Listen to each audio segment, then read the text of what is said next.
Talk Nutrition to Me with Kelly Springer. Kelly, it's so fun when we batch these episodes together and do all these recordings, talking to so many amazing people, but we're down the road to our final interview and your voice keeps getting better. I'm so glad. I'm glad. I'm drinking my tea. I'm trying to do all the things, getting in some water. But I'm just excited to announce our guest today. So we have Michael Aguas with us, a seasoned leader of nearly 30 years of experience building teams of financial advisors across major financial firms. Michael's expertise lies in helping tax and accounting professionals uncover overlooked sections of the tax code that can significantly reduce taxes and minimize risk for business owners. But today, we're going to talk to Michael about something a little bit different in the way of health and wellness and how he was able to recover from having lung cancer. So Michael, welcome to the show. And good morning. To talk with you. It's good to be here. Thank you for having me. So Michael, how did this start? Give us the story of specifically enough when you thought something was wrong and oh no. It was about this time last year that my father was in his final weeks. He was 89 years old, Southern California. I live here in New York. So I flew across country. And while there, I developed a cough that just would not stop, weeks. And I thought it was the beginning of bronchitis. And long story short, father passes in late December, just before his 90th birthday. In January, I'm coughing even more. In spite of having visited the doctors like, you should get an x-ray. An x-ray shows you have pneumonia. By the way, you should see a pulmonologist. I see a pulmonologist. He does what is called a thoracentesis. Basically sticks a needle in my back, drains the fluid from my left lung. They look at the fluid. Michael, we see suspicious cells. It looks like cancer. But we're going to do one more test. They do a bronchoscopy. And Friday night, March 7th, I get the phone call and you have stage 4 lung cancer. And I'm standing there literally shaking and thinking, I don't smoke. I'm not around smokers. I spent since 13 years old, I've found different ways to work out and compete. All I do is compete and play. I think I'm in pretty decent shape. Stage 4 lung cancer. All you need is a pair of lungs. So they basically plan out a chemo strategy for me. 4 sessions, 3 weeks apart, beginning in April. It ended in July 3rd. I was very, very fortunate because none of those sessions had any side effects on me. I was never laid up for days. And I say this with gratitude, not like, oh yeah, whatever. No, I was never laid up for days. I never had the vomiting, the headaches, swellings, nothing like that. The thing that I dealt with was I've lost a lot of weight. I'm still 30 pounds lighter than before and a lot of energy, but I'm functioning. Neil will tell you, he and I have been working regularly since August, and I have no shortage of energy to do what I need to do in the day. And that's because I did certain things, and I'll just leave it at that until you ask me questions beyond the chemo that I thought would really help along the way. So that's where you find me. So here today, this morning I got up, no alarm. I got up at 6:30, got my workout in, got my devotions in. Then I took, the morning bath that I'll talk about a little later on. It's an oxygen bath. And then I started working. So I have energy, right? And it's what I'm just rebuilding my strength and my stamina now. So I'm very, very fortunate. I am a walking miracle. I'm very grateful for that every day. Powerful stuff. Kelly, any questions so far? Sorry, I'm in my coughing attack right now. Oh, okay. Michael, Got it. You could ask some questions. That'd be great. All right, fantastic. So, Michael, through this, the journey that you've been going through in the process, once you figured it out, you said you have this mindset, once you got the diagnosis, that you were not going to take no for an answer. having stage 4 lung cancer. You said, no, I can't do this. Thank you. There is something that survivors have in common, and you're basically putting your finger right on it. You have to have an attitude that you're going to make it. It's got to be positive. You've got to have hope. For me, my foundation has always been my Christian faith, and it's always served me well. And I believe that's a big reason why I am here today sharing with you guys. But the other side is you minimize the stress in your life. So I was being told by good friends with great intentions, Michael, slow down on the work because that stress won't help you. I'm like, you don't understand. I'll have stress if I don't work. Work relaxes me. I love what I do. Right. So if you take that away, then the stress will build. But yes, Neil, the attitude is a huge part on the road to recovery. You're right. And that road to the recovery is huge because without being able to have a plan in place, and this is what you've done always. So once you figured it out, you knew you're going to have to go through chemo radiation. And you could share about that. And you knew this was going to be really tough on your body. That's when you went and reached out to people to say, I got to figure out ways that I can continue to work and go through this and beat this. Yes. So, the normal mindset is really like, why did this happen to me? I wonder how bad it has been. So you start looking at people who never made it. And then you start wallowing in some sort of self-despair, like, I don't deserve this. I didn't ask, I deliberately went down a different road. And here's the road. One, I'm going to commit to what can I learn to get through this? And the other question is, and that's for a different podcast, but the other question is, how can I honor God while I'm dealing with this? Okay. That's kind of where my mind went. So I started researching. And when I started researching, I focused on those who were terminally ill, who were stage 4 and made it and are alive years later. And then from what their regimen was on improving, I took what I could use with, I believe that offered little to no side effects. And I implemented that. And it's served me well. It absolutely served me well. Oh, absolutely. It definitely has. So let's talk about some of these. How did you deal with the radiation? Talk about specifically your game plan, and also nutritionally, what you had to do through that process of being very tired and going through that once you found these experts to surround yourself with. So one of the things I learned, and these are basic facts, right? Oxygen is the enemy to cancer. We become prone to cancer because we are hypoxic. We don't have enough oxygen in our cells. And so I start researching and I run into this doctor, Dr. Robert Lyons, and he specializes in getting large amounts of oxygen in your body specifically to combat cancer and other diseases, but cancer is where he's made his name. His own daughter was terminal. She had pancreatic cancer and she was 19 at the time. He put her through this, and this was 10 years after he came up with the technology, but he put her through this oxygen regimen where there's a special tub, there's a special water. So you and I drink water, H2O.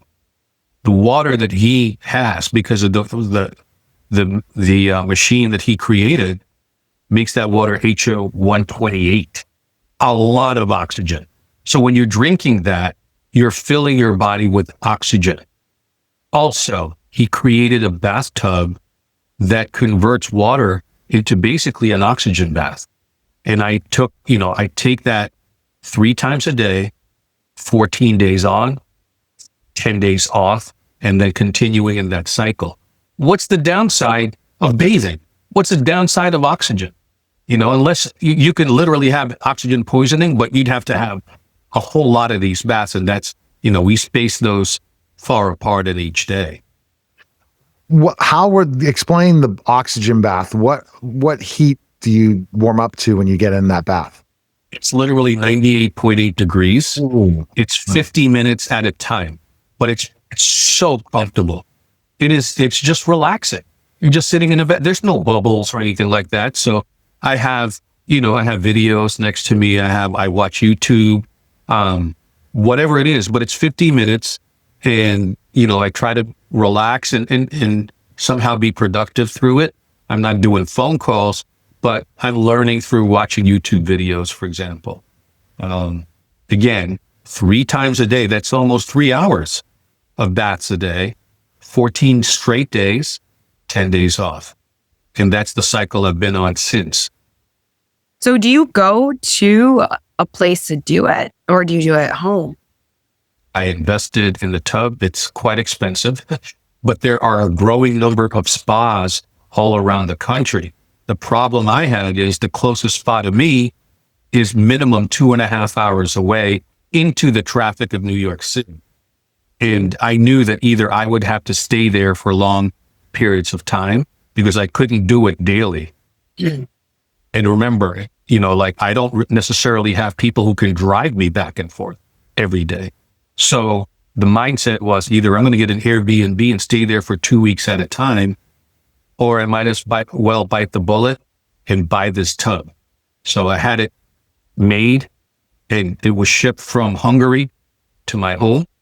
And I've been using it ever since. Wow. This is an amazing story, Kelly. Have you ever heard of this before? This type of bath? No. And that's why I think that some of these treatments are really amazing. So there are the people who own the spas. Many of them were terminally ill with cancer. And literally within weeks to months, these people are talking about baseball-sized tumors disappearing, and they're jogging. And they were supposed to be terminal, and here they are alive, the doctor's daughter, who was terminally ill at 19, is now in her late 30s with a family, playing pickleball, enjoying the Las Vegas heat, and also as an owner of a spa. And she is clean. She's been clean for a long time. So do you think more of these will pop up that will have? They're popping up. They're popping up. One of the things they're trying to do is not so much create more spas, although that's happening, especially in places like Florida. I believe the Tampa area is opening up a new spa, but they're popping up. They're in Las Vegas, Southern California. They're here in New York. They're in the Midwest, and they're continuing to open up as people see. Now, this is not being advertised as something that cures cancer. It's something that's advertising as something that just increases your lifestyle, improves your lifestyle, etc. Right? So you're not going to hear that part, but I could tell you that a lot of people have really been helped by this. And this is the main thing that I believe has helped me, in terms of what I can do outside of chemo. It's the main thing, but there were some others that I've taken. So ivermectin, fenbendazole was something else I took. And, this has been a point of controversy beginning, the COVID era, right? When Joe Rogan said ivermectin and people were like, that horse stuff. But I could tell you that it cleans you of parasites. Even though cancer is not a parasite, it cleans you out. It behaves like a parasite. And by taking that, I believe it's really helped also with the recovery and the minimizing of the side effects of chemo. Again, this is my hair. This was my hair during chemo. I'm very, very fortunate, right? I didn't have to grow my hair back. I didn't lose it. And after one of the treatments, I went to a baseball. So again, contrast that with a lot of what you're hearing out there. I believe this combination has served me very, very well. Absolutely. Well, I think we're always learning. And I was talking to your son about new research and what's coming out, and there is new things all the time. Yes. And these last 5 years in the world of cancer treatment have been monumental in that they've come up with new and great and and very promising solutions, right? So immunotherapy has come a long way. But again, you don't have to, you could take simple measures. Like, for example, another thing, alkaline. Oftentimes our bodies lean towards acid. The way we eat and the stuff we drink makes our body more acidic and more vulnerable. So I take an alkaline supplement, 1 ounce, 3 times a day. And in essence, it brings your body back to base, right? And again, disease cannot thrive in that condition. So these are things that very, very helpful. It's amazing. Thank you for sharing. Sure. And again, Kelly, look at the other side. What's the downside to these things? Water, Right. alkaline, there is no downside really. Right. so my question to Kelly regarding feeding. Now, let's go to Michael first. How difficult was it to feed yourself with stage 4 lung cancer at first? At first, it wasn't, but the challenge and my current challenge is gaining weight, because I'm just going to be perfectly candid with you. I was never good at nutrition. And now like the way I was raised, like you eat when it tastes good. If you can't taste it, it doesn't taste well, it's very difficult for me to eat. And that's kind of what I'm struggling with. It's a known fact that these treatments will kind of distort your taste buds. So right now, at best, I have no taste. So a fine steak is like grilled meat that has no taste in my mouth. There are a lot of meals that I feel like it tastes like I gargled Robitussin before I started eating. Like that taste. Terrible. Yes. Sure. So it's difficult for me to eat a full meal, even though I'm hungry and I want to eat more, but it's like, Tastes good.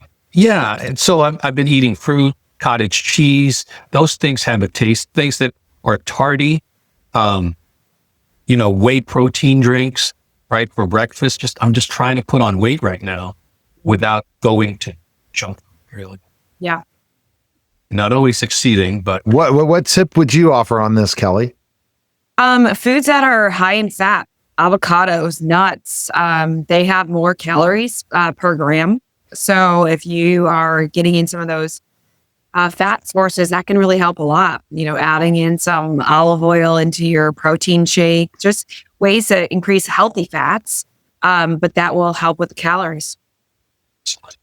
I love nuts. So yeah, these things serve well. Yeah. That's why. I mean, that's a wild thing. So you can gain weight, Kelly, with introducing those healthy foods. Absolutely. So carbohydrates and proteins are about 4 grams per calorie, or grams per calorie. And when we get into the fats, you go into 9.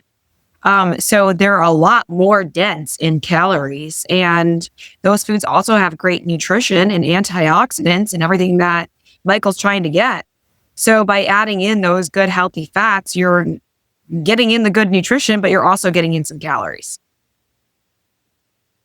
Great information. Michael, for our listeners to know, Kelly introduced you so well. How can you help people today? I guess you can help them in many ways, but tell us about it. On this topic? If any topic, anything, not just the most important thing for those who are struggling with cancer, there's hope. There's hope. There's absolutely hope. And, just know that there's a saying that goes, if there's a 1% chance, fight. That's my mindset. Okay. And what worked for me may work for you, but you will come up with your own. Your mind kind of brings you to where you think, right? So focus on solutions versus problem and fear. Okay. So on that end, yes. But on the other side, here we are. It's the beginning of November, and our particular specialty at the Rainstorm Group is mitigating, and sometimes eliminating large income tax for clients. And many of our clients come to us at this time of year. It's our busiest time, and we're still able to find solutions that fit them, right? We have multiple solutions, but we sit down with the client, get to know about them, and then come back with suggestions, and they choose some, or sometimes they say thanks, but no thanks. All right. Well, fantastic, Michael. This is a great conversation. Really appreciate it. You can also learn more by just going ahead and DMing Michael or myself, the schedule call of Michael today, and go to kellyschoice.org and pick up the new weight loss era. Appreciate it, Kelly. Thank you, Michael. Thank you, All Michael. right. Thank you That for having was- me, Kelly. Thank you, Neil. That was the special simulcast of the Neil Haley Show and Talk Nutrition to Me, guys. Take care.